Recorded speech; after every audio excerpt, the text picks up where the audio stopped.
Listo, muy buenas noches, instructor y compañeros. Perdón, muy buenos días. Em, el día de hoy vamos a hablar sobre las NIF, quién las emite, cómo se componen, de qué se trata este tema, cuáles son sus principios básicos, cuáles son sus objetivos, y cómo se implementan en Colombia, ¿sí? ¿Cuál es el cronograma que se tiene establecido, que se tuvo establecido desde el inicio con las NIF? Entonces, para iniciar debemos tener en cuenta primero lo siguiente.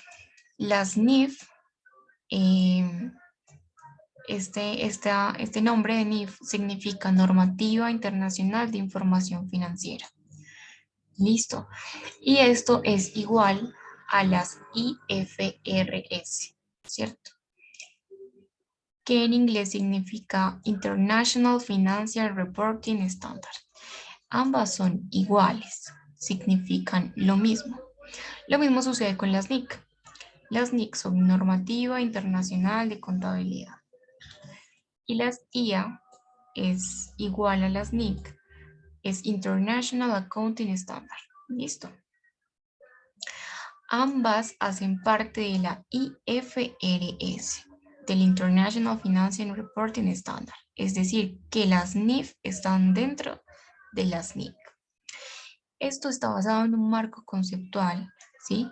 Con una terminología que nos permite identificar cómo funcionan esas normas. Listo. Es bien importante eso. Es decir, estas normas están basadas en este marco conceptual que es importante entender. Como una pequeña historia sobre estas entes privados que hacen y emiten, ¿sí? Cómo se ha venido emitiendo estas normas, tanto las NIF como las NIC, a través del tiempo. Inicialmente, desde el año de 1973, perdón, hasta el año 2000, existía la IASC, International Accounting Standard Committee. Era un comité que se encargaba de emitir las normas NIC, ¿sí? Las normas internacionales de contabilidad, o las IAS, conocidas como International Accounting Standard. Listo. Luego ya para el año 2000 aparece la IASB, que es International Accounting Standard Board. En este caso, junto con ellas aparecen las NIF, ¿sí? En este año 2000 aparecen las NIF. Ellos se encargaban de emitir y revisar estos estándares, estas normas. En la actualidad es esta misma organización internacional que es la que se encarga de elaborar, aprobar y publicar las NIF. ¿Listo? Es decir, que actualmente quienes se encargan de emitir estas normas es esta organización International Accounting Standard Board. Listo. Hay que entender también que estas organizaciones son privadas. Listo. Para tenerlo en cuenta. Son privadas. Y que obviamente es un estándar que se publica, ¿cierto? Pero no necesariamente tiene que ser obligatorio. ¿Cuáles son los objetivos de estas NIF? ¿Para qué se implementaron? ¿Por qué se implementaron? Bueno, primero iniciamos por qué se implementa. El objetivo inicial de las NIF era tratar de buscar la forma de poder entender, ¿cierto?, las contabilidades independientemente del estado o país en el que uno se encontrara, ¿sí? Con el fin de que nuestras negociaciones fueran mucho más transparentes y de pronto no fuera tan difícil el tema del lavado de activos. Esto previene mucho el tema del lavado de activos, porque me permite conocer una empresa internacional, ¿sí?, a través de estos estándares. Eh, ¿Qué objetivo tiene? Que debemos usar el mismo lenguaje independientemente del país en el que estemos. Cuando hablo de lenguaje no me refiero a español, inglés, no. Cuando hablo de lenguaje me estoy refiriendo al lenguaje contable, ¿sí? ¿Cómo mostramos esos estados financieros de una compañía? Nos permite mostrar una transparencia, ¿cierto? porque allí se establecen todos los movimientos contables. Estas normas, estos estándares están pensados para no dejar de lado ningún tipo de movimiento contable de la empresa. La facilidad de acceso a mercados internacionales, claro que sí, como les decía anteriormente, eso nos permite abrirnos, globalizarnos de una manera mucho más fácil, ¿cierto? Y más cuando el Estado, el gobierno, se encarga de implementar las NIF directamente a partir de temas legislativos y normas ya establecidas. Em, Crece, ¿cierto? Es mayor el mercado de los inversores. Por supuesto, porque obviamente las empresas que se encargan de invertir en otros países, en este caso que vengan a invertir en Colombia, se van a sentir mucho más seguros y posiblemente pues inviertan. Obviamente esto no asegura que la inversión sea alta, ¿cierto? Porque una inversión, eh, pues el mercado de inversores no solamente tiene que ver con su transparencia y sus normas contables, sino también con las condiciones en las que se encuentre la economía de ese país. Sin embargo, esta es una de las razones por las cuales pues, se podría llegar a aumentar el mercado de inversores en un país. Y la facilidad de expansión internacional, pues porque nos permite que nuestras compañías colombianas puedan internacionalizarse y puedan llegar a mercados del exterior sin ningún problema, ya que obviamente estaríamos aplicando estas normas que son eh, de carácter internacional, ¿cierto? Y que puede uno mostrar su transparencia y, y, y pues toda su forma de cómo manejan sus dineros sin ningún problema. Listo, entonces como le dije anteriormente, las NIF son emitidas por esta compañía internacional, International Accounting Standard Board, ¿cierto? Ellos se encargan de hacer estos estándares. ¿Sí? Como les dije anteriormente, esto no es obligatorio, es opcional. Cada, perdón, cada país, ¿cierto? Se encarga de decidir si las toma, si toma estos estándares o no. Pero hoy en día realmente sí, casi todo el mundo aplica estas normas internacionales. Listo. Em, Listo. Resulta que las NIF tienen dos grandes grupos, ¿cierto? Se dividen en dos, en las NIF para pymes y las NIF para el sector público. En las NIF para pymes, digamos que es un poco más simple porque allí lo que se trata es de simplificar algunas normas, ¿sí? Aquí se busca simplificar algunas normas que no son necesarias, que de pronto el mercado comercial no, no lo necesita, ¿cierto? No necesita como esas características, esos estándares. Entonces ahí simplemente como que eh, está establecido que se simplifican algunas cosas. Ya para las NIF del sector público, sí tendríamos que entrar, ¿cierto? A evaluar unas características que aquí más adelante les voy a mostrar. Las NIF para el sector público eh, tienen unos requisitos financieros, pero exclusivamente para entes públicos, ¿sí? Acá no hay entes privados, sino entes públicos. ¿Cómo así? Sí, estos estándares permiten que la contabilidad de un gobierno se pueda manejar correctamente de acuerdo a todas esas áreas que se desglosan dentro de este sector, porque este sector es completamente distinto al sector comercial. Por eso tiene, digamos que unas NIF especiales, específicas.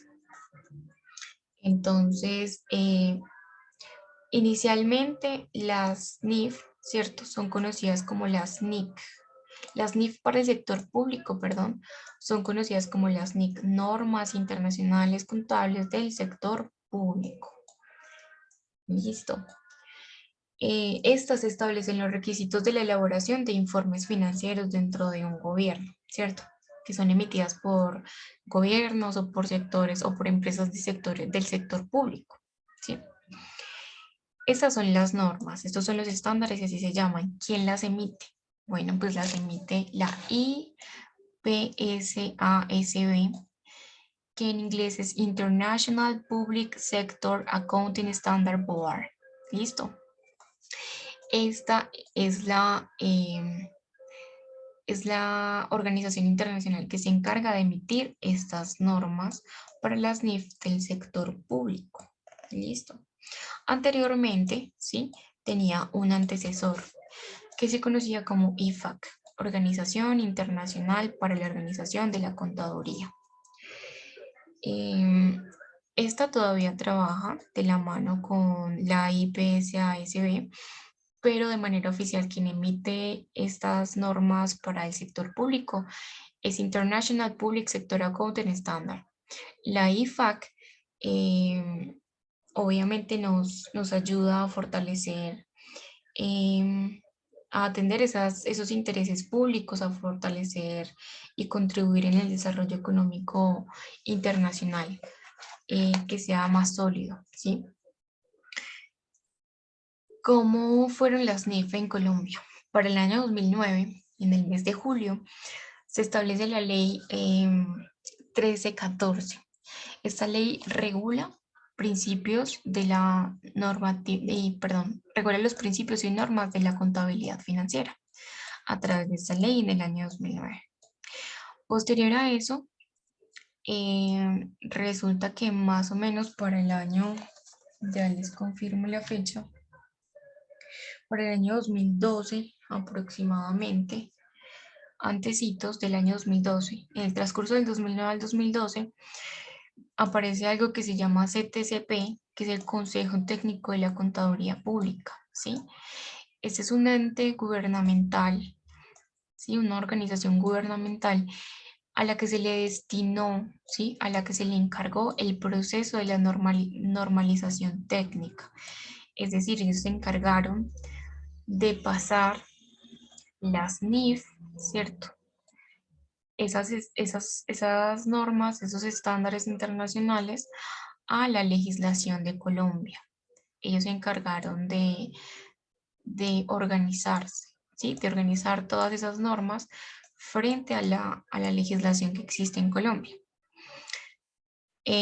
¿Cómo lo hicieron? Lo hicieron a través de un documento que fue conocido como el Direccionamiento Estratégico, ¿sí? Que como les dije anteriormente, pues su finalidad era pasar las NIF a la legislación ya vigente, ¿sí? Del año 2019 a la 1314. Entonces busca el desarrollo efectivo en el proceso obviamente de convergencia, es decir, que se pueda desarrollar correctamente la implementación de esos estándares dentro de nuestro marco legal y que las empresas aquí se califiquen, pero es clasifiquen, ¿cierto? Las empresas tienen que empezarse a clasificar dentro de 3 grupos, que más adelante se les voy a explicar uno por uno. Cada grupo tuvo su propio cronograma. Entonces esa era la idea, que la empresa se identificara en uno de esos 3 grupos para que asimismo pudiera implementar el nuevo marco legal que se quería llegar, bueno, que se dio a conocer mucho después, donde se implementaban las normas NIF. Entonces viene el grupo número 1. Este grupo número 1 fue establecido por el decreto 2784 del 2012, ¿sí? ¿Qué pasa en este decreto? La idea es que las entidades que tengan valores inscritos en el Registro Nacional de Valores, ¿sí? Y emisores, o las entidades y negocios de interés público, ¿sí? Especialmente entidades del sector financiero, que las entidades diferentes a las anteriores que cumplan con los siguientes parámetros, que son estos que están aquí establecidos, empezaran a implementar de manera completa a través de este decreto las NIF. Obviamente, ¿cierto?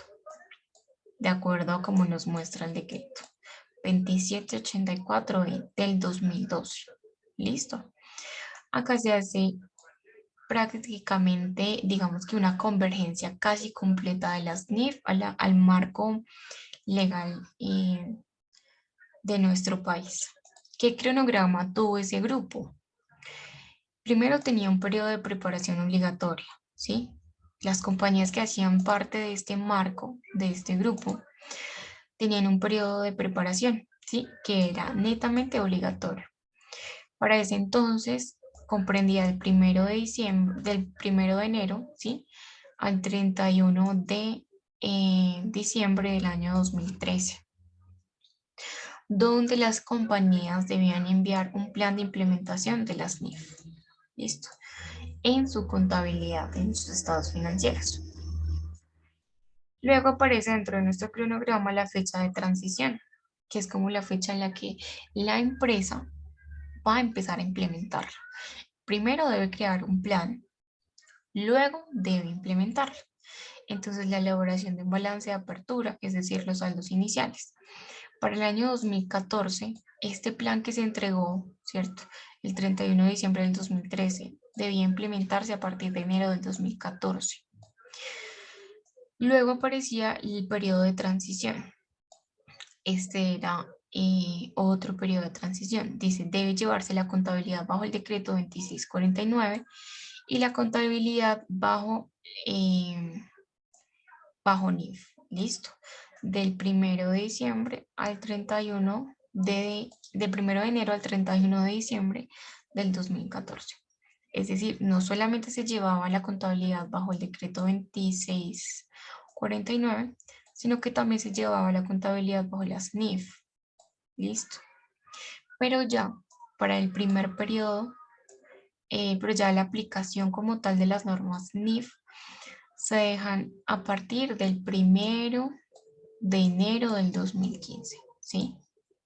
Ahí ya se deja de aplicar el modelo 2649, ya no es permitido y deben empezarse a entregar los primeros estados financieros bajo las NIF completamente. Listo. Luego aparece el grupo 3. El grupo 3 es identificado de la siguiente forma. Primero debe contar con una planta de personal no superior a 10 trabajadores, ¿cierto? Segundo, debe poseer activos totales por un valor de 500 salarios mínimos mensuales legales vigentes. De acuerdo con lo establecido, obviamente, en la ley 1314 del artículo número 2, esta norma será aplicable a todas las entidades obligadas a llevar la contabilidad que cumplan con los parámetros de los anteriores literales, es decir, con estos dos anunciados anteriormente. Para la clasificación de aquellas microempresas que presenten combinación de parámetros de planta de personal y activos totales diferentes a los indicados, el factor determinante para dicho efecto será el de los activos totales. Es decir, si existen microempresas que cuenten con una pero no con la otra, solamente van a estar dentro de este grupo las empresas que cuenten con los activos totales. Listo. Es decir, que va a prevalecer esta característica para este grupo. Y las microempresas, personas naturales que pertenecen al régimen simplificado, también pertenecen a este grupo.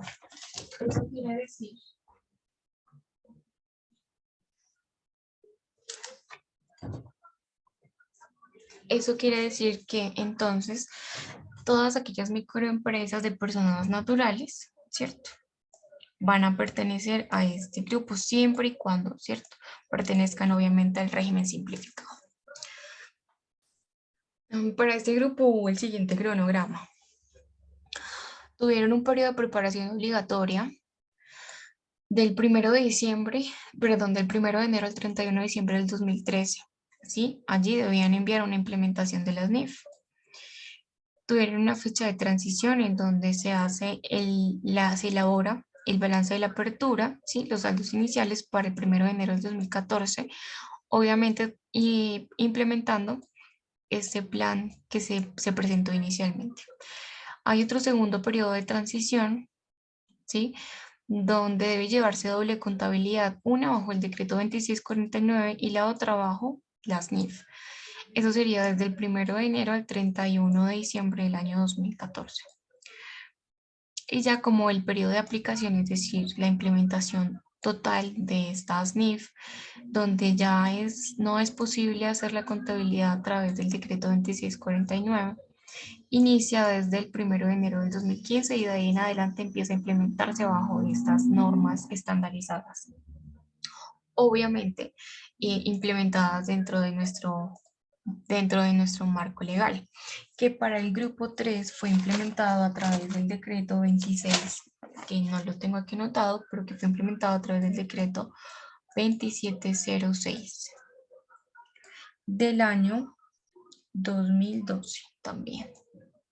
Listo. ¿Por qué dejé el grupo 2 de últimas? Porque es el de la excepción. Este se hace a través del decreto 3022 del año 2013, ¿sí? Establece que son aquellos que no pertenecen al grupo 1 ni al grupo 3, ¿cierto? Aquellas empresas que no pertenecen ni al 1 ni al 3 están en el grupo 2. Por lo que este grupo determina por efecto al analizar los requisitos al pertenecer el 1 y el 3, ¿cierto? Es el grupo más numeroso de esta clasificación, ¿sí? Dentro de esto es donde más empresas hay. Y deben aplicar las NIF para pymes. Acá no se aplica las NIF para el sector público, sino las NIF para pymes, ¿cierto?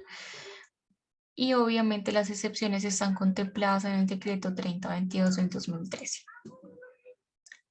¿Cuál fue el cronograma? Exactamente el mismo. No, este cronograma fue diferente al de los dos grupos anteriores. Para ello hubo una preparación obligatoria del 1 de enero al 31 de diciembre del 2014, una fecha de transición del balance de apertura, ¿cierto? Una fecha de transición, se hace la elaboración del balance de apertura el 1 de enero del 2015, con el plan que fue obviamente presentado para el 31 de diciembre del 2014. Hay otro periodo de transición en donde se debe llevar doble contabilidad, la del decreto 2649 y la de la contabilidad bajo las NIF del 1 de enero al 31 del 2015. Y ya la aplicación, que es donde no es posible hacer el decreto 2649, sino que se debe emitir todos los estados financieros bajo las NIF. No se puede hacer bajo ninguna otra norma. A partir del 1 de enero del 2016, ¿cierto? Bueno, ya para finalizar, vamos a hablar sobre algo bien importante, que son, digamos que la jerarquía de las NIF, ¿sí? La jerarquía de las NIF. Aquí la idea es entender que el marco conceptual no es una NIF, ¿cierto? Acá no quiere decir que esto sea una NIF. Y por tanto, pues esto no tiene ningún tipo de reglas, nada, simplemente en este marco conceptual hay definiciones. ¿Qué tiene este marco conceptual? Que me permite entender las NIF, ¿cierto? Más no son reglas que yo deba seguir para entenderlas. Es decir, que dentro de ese marco no hay ningún poder en el que yo pueda contrastar, digamos, si hay una inconsistencia entre las NIF y el marco conceptual, las NIF siempre van a prevalecer, ¿cierto? Siempre van a prevalecer.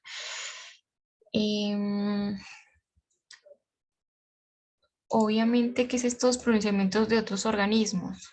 Hay otros, obviamente, algunos gobiernos se basan en otro tipo de organismos también para complementar todo su marco legal, ¿cierto? Pero las NIF siempre van a estar prevaleciendo sobre ambos, tanto el marco conceptual como otros organismos, porque son normas internacionales, es decir, que pues básicamente se aplican en casi todos los países. Entonces eso era bien importante de mencionar. Espero que hayan comprendido cómo funciona este tema de las NIF, cuáles son sus principios, sus objetivos, cómo están divididos los grupos y cuál era pues el objetivo inicial de las NIF. Muchas gracias.